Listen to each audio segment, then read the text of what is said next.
Yo, what's up, guys? It's Chris over at Breezy's Gaming Corner, and lately I've been thinking Fallout New Vegas is really full of some amazing quests, some of the best we've seen in any Fallout games. From tense shootouts with the NCR and the Legion, to heartbreaking moral dilemmas about loyalty, betrayal, and survival in the Mojave. But then there's Come Fly With Me.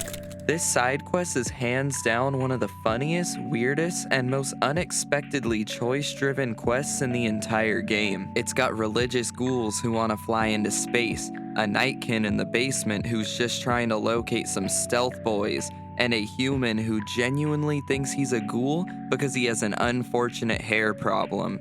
Yeah, I'm being serious. You can literally decide whether they make it to the stars or crash and burn in the most spectacular way possible. But while we're talking about making it to the stars, if you enjoy this video, please consider dropping a like as it greatly helps the channel out a ton. And if you're into RPG related content, consider subscribing as I post videos weekly and try to post shorts as much as I can throughout the week. So with all that being said, let's break down why this quest works so well and why it's one of the most talked about moments in Fallout New Vegas, if not the Fallout series as a whole. This quest kicks off around the time in the main story when you hit Novak. Once arriving in Novak, you hear rumors about some kind of ghoul problem out by the REPCONN test site. We get most of it up the road from the old rocket test site, but a bunch of ghouls showed up one day and took it over. You can't get in there now. Now in Fallout, ghouls usually mean feral zombies who want to tear your face off, but instead of that, you discover a bunch of surprisingly organized ghouls led by their charismatic leader Jason Bright. And yes, his last name is Bright because he is literally glowing. Ghoul glowing? Yeah, I'll stop. Jason claims that he and his flock have been chosen to leave Earth behind and travel to the far beyond in rockets. Hello, Wanderer. Please forgive us our humble surroundings. Our true home awaits us in the far beyond. Have you come to help us complete the great journey? The far beyond is essentially a realm that's like heaven for ghouls. Now, this already sounds insane, but Jason is dead serious about this. These ghouls think they're about to become astronauts, and you, the courier, can either play along with this dream or crush it. This quest works because the characters are just absurd, in the best way possible. First, you have Jason Bright himself. He's like a preacher delivering sermons about salvation in space. He never breaks character though. He's 100% convinced that God wants ghouls in orbit. Then there's Davidson, the Nightkin leader, squatting in the basement.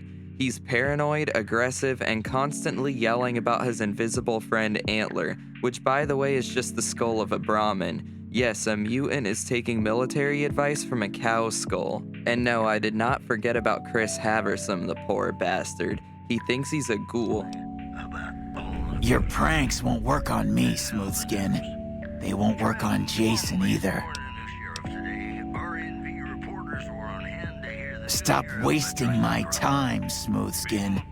Go waste Jason's. He talks like a ghoul, he dresses like a ghoul, but he's actually just a human with bad skin and unfortunate hair. But since he aligns with the ghouls and their plans, they're pretty much just like, yeah, sure, buddy, I guess you're one of us. And you could either break the truth to him or let him live in his denial, continuing to help the ghouls out. Each of these characters gives you such a mix of comedy and tragedy. You're laughing at the absurdity, but you're also kind of sympathizing with them because of how mistreated ghouls are in the society of the Wasteland. But then comes the best part of the quest, the choices. Come Fly With Me isn't just a fetch quest. Though yes, you do have to scrounge up some rocket parts towards the end of the quest, which could be very tedious, and I honestly don't like that part of the quest as much. To be honest, most of the gameplay of this quest is not the best that you're gonna see in Fallout, but the choices, that is really what keeps me coming back to this quest and doing it to completion every single time. Pause. But once you've helped them get the launch ready and scrounged up all the rocket parts, you basically get to decide the fate of the entire flock. Do you help them with the repairs and give them the best possible chance at their dream? Or do you sabotage the rocket, sending them crashing to their deaths in a fiery explosion? And here's the kicker, No matter what you choose, the ending cutscene is still hilarious every single time, even 15 years later. If you decide to help the ghouls, you get the good feeling inside that you did something nice, but you also get this triumphant slow motion rocket launch while some classic rocket music plays in the background.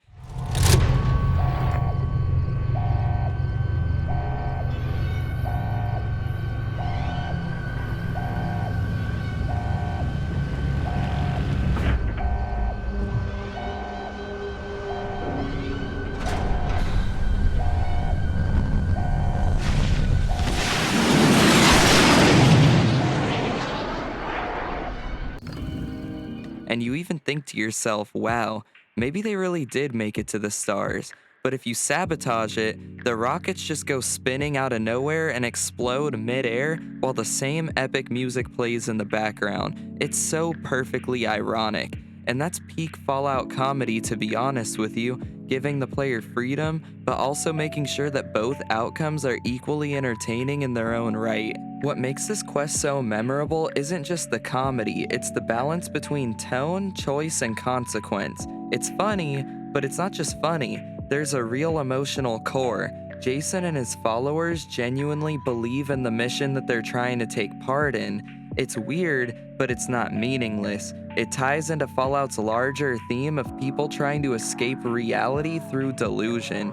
And most importantly, your choices actually matter. The game doesn't railroad you into one outcome. It lets you decide whether to give these ghouls a chance at peace or laugh maniacally as you sabotage their hopes and dreams right before their very eyes. It's quests like this that make Fallout New Vegas stand out. It's not about being the biggest hero or the world's worst villain.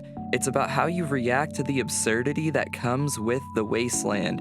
And for that reason, Come Fly With Me remains, at least for me, one of the funniest, craziest, and most choice-driven quests in the entire Fallout franchise. It does have some fierce competition in Fallout 2 and even 3, but this is definitely up there in my top 5 for sure. So next time you boot up Fallout New Vegas, don't skip the REPCONN mission. Take the time to help or ruin Jason Bright's space program. There are some difficulties here and there with the labyrinth style of the facility and the fetch quest aspects. I completely understand why that would turn some people off gameplay-wise, but story-wise, this is up there with some of the best you'll find in the series, and I think that if you're playing through the game for the first time, it's something that you 100% should not miss out on. Because whether or not you send them soaring into the stars or crashing down in flames, one thing's for sure. You'll never forget the day that you launched a bunch of ghouls out of a rocket facility in the Mojave Wasteland. So what do you guys think? How do you feel about the Come Fly With Me questline?